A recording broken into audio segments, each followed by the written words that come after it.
Am I recording?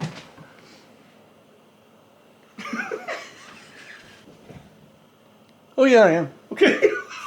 Well, what a perfect day for another booktube thing. Snowing outside, trees up, Christmas is coming. I thought it would be really cool to actually go over some books that paddlers overwintered during their trip and spent Christmas in the wilderness, waiting for spring to break. And there's quite a few of people that build a cabin and overwintered or even lived in a cabin in the woods during Christmas, and I'll do something like that later on. But these are canoeists that actually canoed, then overwintered, then canoed again. Yeah, and there's more than you think. There's more than you think. So I'm going to start off with this one, probably one of my favorite books. Right? In the North of Our Lives, A Year in the Wilderness of Northern Canada by Christopher Norment. Once again, fantastic. It's an old book, though, boy. I tell you, I'm glad I still have the cover to it. And they did this. They did this barren ground canoe trip. I think it was like well over 2,000 miles. And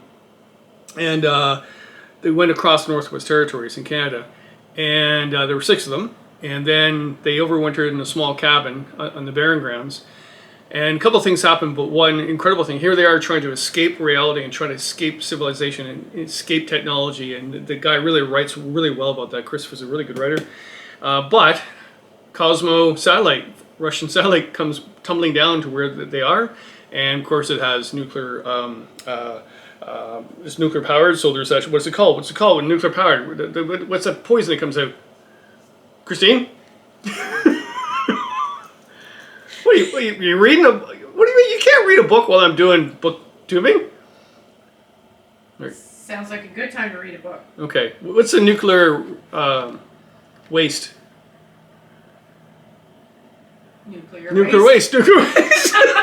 So all of a sudden, the Canadian military and everybody else comes in to get them out of there, and then because it's a contaminated site, and they're like, "Wow, I didn't see that coming." The other thing I really like, he actually talks about how beautiful the land is throughout all the seasons. I think that's fantastic. But also the group dynamics that were going on. Like that's a good part of the book. I mean, they overwintered 6 of them in the cabin, right? Woohoo! Really good read. Not sure if you've heard about it, but once again, one of my favorite books to read. It's one of those books, I read it, I'm going to read it again. This actually is even better. I have no cover, sorry. Magnetic North by Dave Halsey. What am I doing? I'm showing you. I'm showing them like that. Here it is. There's no cover. There, Magnetic North. Okay. Yeah, this is back in the 70s. David did this trip with a few guys. They were going to go across Canada. Take a couple years to do that. And a few days into it, his buddies left him and said, "This is crazy. We're not doing this." And then he continued, and wild dog, a coyote mixed dog, came into camp. Kai, he called it, and that dog kept with him for the entire journey. And also Peter, a photographer, joined him about a quarter way into the trip and kept with him throughout it as well. So David, he was 20 years old. He went across Canada by foot, by dog sled, by canoe. And he actually traveled through the first winter and kept going, but then the second winter he actually broke his leg, so he had the choice of actually going back home in the United States. I think it was Seattle, I'm not sure, to do that. But then he goes, "No, I got to go back," and he went and overwintered just north of James Bay, near Attawapiskat, and with the Cree. And that's a great read as well because he learned so much from the Cree. And then, yeah, I won't going to tell you the whole story, but this is insane. So what happened? Well, I'm going to have to because this is an incredible book. You have to read this book. So what happened was he just fell in love with the land, and then he finished. It was a 2 winter journey. So that basically from 1977 to 79, I believe he did it, and finished off at the St. Lawrence. Went back home. His dog Kai got hit by a car and was killed. He went into Great Depression, went on meds for depression, and whether it was accidental suicide or suicide, but yeah, he basically killed himself with overdose and a car crash.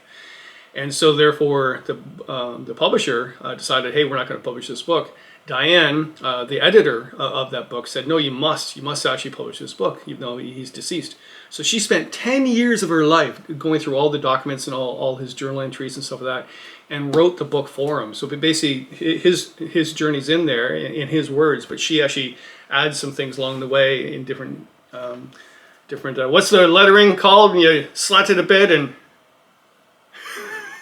italics? Italics. Is that what it is? Italics, Yes. yeah. So you know when she's talking and when he's talking. Really, you'll read it and read it again. Amazing story and really well written. It actually, he talks about the land in a different way. I remember a scene where he found what people would perceive some garbage in northern Quebec, I think it was. It was a can, and he said, oh, great, I found a can, now I can boil water. So a little bit different perspectives of things in life.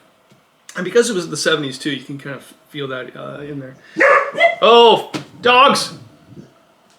Anybody want to buy a dog? Going cheap. Christine? Oliver? Should you sell Oliver? They're not for sale. You make a good dog sled runner. You would. Okay, speaking of that, here's another one. This is Paddling to Winter. It's by Julie Buckles and her partner. Oh my, no, it's right here. Charlie Ray. So it was written by Julie, and Charlie Ray went with her. And yeah, they went from their hometown near Wisconsin along Lake Superior to the far north. They were going to go up to the Atlantic Ocean. What ocean? Oh, the Arctic Ocean. The Arctic Ocean. Whoops. And they overwintered in North Saskatchewan in a where was it? Wollaston Lake. So they actually took care of a small cabin. I think it was a fishing camp, and they took care of the small cabin up there. And yeah, they overwintered and spent Christmas there. They even went to visit a small town near on that lake and almost froze. They had frostbite, and even the locals said, "What are you doing out here?" And yeah, it was a good read. And I won't tell you the end because it's a bit of a change of what happened. But yeah, Christine's always telling me, don't tell everybody all the stories because people want to read it. I gotta say the end is a little disappointing for me. I mean, something happened, which they couldn't do anything about, but it kind of like burst the bubble of adventure. Just saying. Good read though. I know I should have said that. Nobody's going to read this book now. Give them all the spoilers. I didn't tell them what happened. Something happened. Okay. Okay, but they signed my book. I met them at a show when this book came out. This is a recent book, a few years ago. Good read. Not like solid wow, like not like these two books. But yeah, a good adventure. Wow. Okay, this is just a nice book to have on your bookshelf. Look at that. I think everybody that goes canoeing the Boundary Waters in Quetico has this book on the bookshelf. A Year in the Wilderness, Bearing Witness to the Boundary Waters. So Amy and Dave Freeman. I believe Amy wrote it and Dave took the photos. And it's a solid book. So yeah, there was copper nickel mining going on in the watershed of the Boundary Waters, and of course they got upset with that. And I remember meeting them. Everybody signed their canoe, but there's a great journey. They spent a year traveling the Boundary Waters, and they paddled, and then in the wintertime they used their toboggans and then dogs as well, and they used a hot tent, like a canvas tent with a wood stove during that. And they spent 365 days. I'm pretty sure they were around that time in the woods to promote the idea of actually how important the Boundary Waters is to everybody. And man, they became famous because of it. So the Boundary Waters Society still is fighting for this, and they're still fighting for it as well. The book was a huge seller, and yeah, this is one of those books, to be quite honest. Christine, you got me this for Christmas. It's a little expensive. It's full of color photos of their journey, right? And big type print. You did get this, right? No, it was my other girlfriend. I'm sorry. Oops. I just got caught. You bought me this. And yeah, so well worth the price, and just nice to have it on your bookshelf. But also, it's a good read as well. She did a really good job in writing it. The color photos are amazing. Yeah, I'm gonna end with this series. Ian and Sally Wilson. Not sure whatever happened to them. But they were writing books like every year, every 2 years of great adventures. They became really well known in their first book, Wilderness Seasons. So they built a cabin, but again, we're not talking about building cabins. We're talking about going on a canoe trip and then overwintering for Christmas. So here are two of their other books where they did that. So the one, this one here, they actually make their own Voyageur canoe, and they dress as Voyageurs. They eat pemmican, and then they stay in a village and they learn how to run a dog sled, and then they continue going forth in the wintertime for winter travel. I think they went 3,000 kilometers in their journey itself. It's amazing. And their other book, they did the same here. They canoed down the Thelon and rivers along there, and then they overwintered at some small Indian village, and they were taught how to build an igloo, and then they traveled north by dog sled after that. There's a lot of their books out. I don't know again where they went. They disappeared, but they became bestsellers. The books, the writing is like it's okay. But what was really kind of magical is the young readers loved them. They became really well known. They went to high schools or public schools throughout and drew huge crowds. The people just loved their adventures and just themselves. So yeah, good to have. I already talked about these two, but I got when I did the booktubing on books that you should read back to back to back. But I got to mention them again because overwintering and spending Christmas, probably the best of them. So I'll put these in here too. So this is by Alan Kesselheim and his partner Mayor Pat. So they basically went on a, I don't know where the covers went. But anyway, it was a nice cover when I had it. It's an old book.